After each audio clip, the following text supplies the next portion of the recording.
Over the past decade, the art community on YouTube has exploded.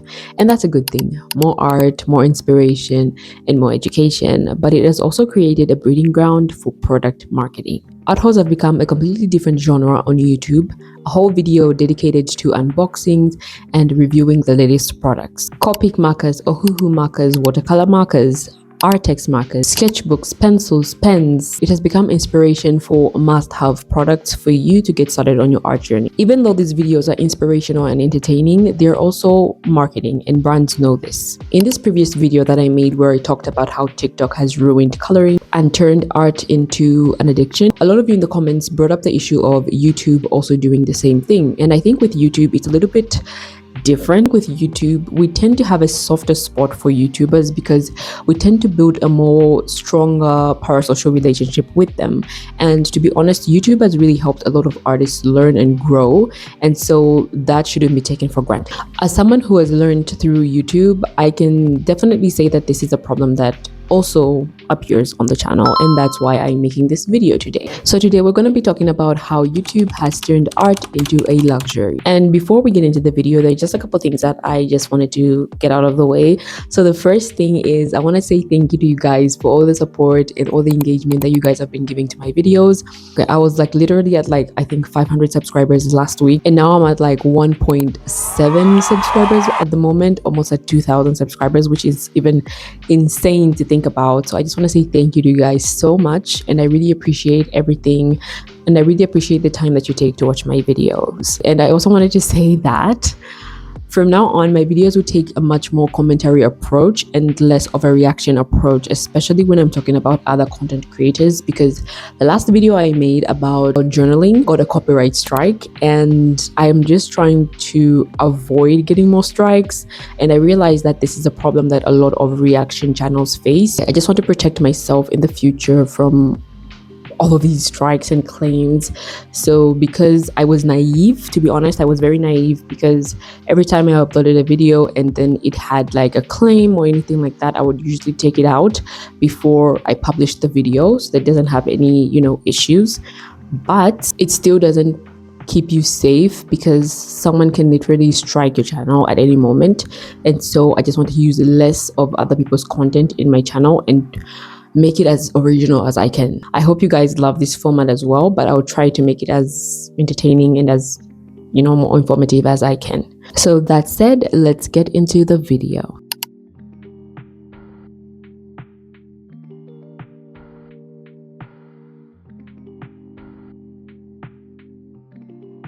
The biggest issue is that viewers are not being shown tools, but instead they are being sold a dream. Even though art YouTubers might disclose that a certain product has been sent to them by a brand to review, it often doesn't click to the viewer that that is a business strategy and that is a source of income. They get products for free, they get paid through affiliate links, and their income depends on making those tools seem essential. But the truth is that most professional artists usually stick to one or two products that they use frequently for their art. And again, this is not to say that these artists are terrible people who are just money hungry.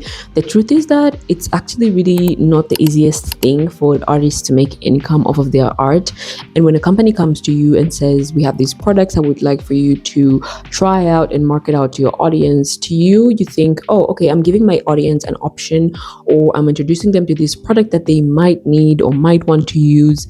And so it comes from a place of good intention. But the truth is, majority or like 99% of the products that are marketed by these artists are usually high-end, expensive products. They're not the affordable products that majority of their audience can afford. Even if your favorite influencer unboxes a $200 sketchbook from whichever brand, is it really necessary for a beginner to buy that?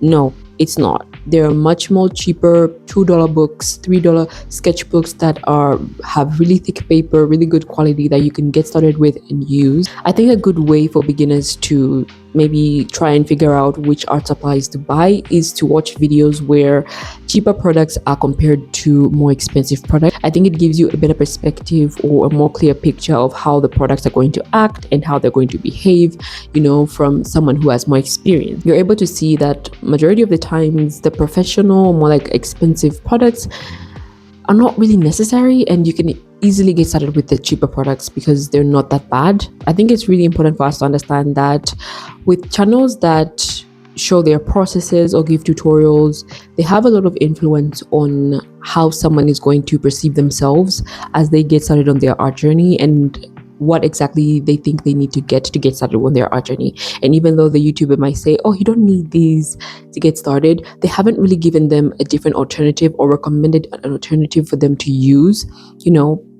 to create their art. And so it just gives you the perception that you need to get those specific supplies to get started. And I think there is some fun in forcing yourself to work with what you've got. It really allows you to be more creative, more problem solving skills. It gives you a little bit of conflict, and majority of the times you don't realize that when you buy a lot of things, it can give you overconsumption fatigue, because you have all of these things that you bought and you're not using them, and then you start feeling bad about it and you start blaming yourself, and it just makes you feel awful, and you end up hating the activity that probably would have brought you joy if you just had like very few things to work with. So I think it's really important to not downplay the parasocial relationships that viewers have with these YouTubers. Some people just watch their channels because they find their art processes very relaxing, but there are a lot of people that are learning art and part of the art community that are watching these videos for inspiration and to understand technique and all of these things. And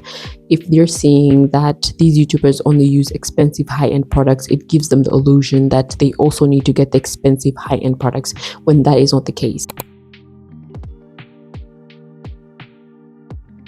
Brands also inflate prices by creating limited editions, collaborating with creators, or pricing items with exclusivity in mind. Products that used to be around $30 usually now go for like $70 because of price inflation and over demand and like spike in popularity. This starts to gatekeep art, especially for young or low income creatives, turning what should be a hobby into a luxury pursuit. I don't know if you guys remember the time when Ohuhu just took social media by storm. Each time I saw an artist, I would see them reviewing the 320 Ohuhu marker color set, and I thought these were the markers to have. I thought everyone needed to have these for them to get started on their art journey. I couldn't afford those markers. I really couldn't afford those markers, and I felt really left out, and I felt terrible because I was like, oh my gosh, I can't buy them I just want one of them but I just couldn't buy them. So I had to do a lot of saving and all that, and I finally got myself the 48 color set. But then I realized, oh my gosh, I don't have skin tints and I want to paint portraits. So I had to get myself a 24 color set. But this is where it gets interesting, because while I was looking at the Ohuhu skin tints, I realized that they were incredibly expensive. But then I found these other brand on Alibaba Express called Touch 5. Their prices were literally half the price of Ohuhu markers. And I'm just going to do a price comparison for you on screen right now. So let's say the 48 dual tip alcohol markers are at $40, right, for Ohuhu. And then for Touch 5, the 48 color set, let me do you one better. The 80 color set is at $40. That's almost double the amount of colors that you would get from Ohuhu. And I have used these markers. I'm going to put a video of me painting with these markers. I was painting a portrait, and they're actually really good. Like, you can mix them with Ohuhu and you wouldn't really tell the difference between them. Like, they are just as good. Compared to Ohuhu, these are much more cheaper, much more affordable for the artists that create this content. Even though their job revolves around maybe reviewing products or marketing products for brands, it's really important that they are also able to provide their viewers with a cheaper alternative. And I know it's not simple and straightforward, because the more that people buy from those brands, the more the brands work with them and the more money that they're able to make and, provide an income from themselves. So it's not really that simple. But I think maybe every one or two videos, here and there, it's really important that you maybe try out cheaper art supplies. And it's not really for the brand, but for the user and the people that are learning art. I think recommending cheaper products for them is really important, to not sort of create this illusion of making art a very expensive hobby, because a lot of people are just hobby artists and they don't make an income off of it. So I think providing them with cheap alternatives is a very good way to, help people save money. I would love to know in the comments what you guys think of this topic. Is it something you've experienced? Or if you haven't experienced this, I would still love to know your perspective and what you think. If there's anything you disagree with, please let me know in the comments. I really, really love reading your comments. And for all those people that I have not responded to, I will in due time. I just don't want to just peruse through the comments. I just love to read them and think about a response and respond to your comments. So it might take a little bit of time for me to respond to all the comments, but I will get to that. So I will see you guys in the next video. Don't forget to like and subscribe, and you can check out more videos on my channel. I have a lot more entertaining, more fun videos that you can check out. So peace.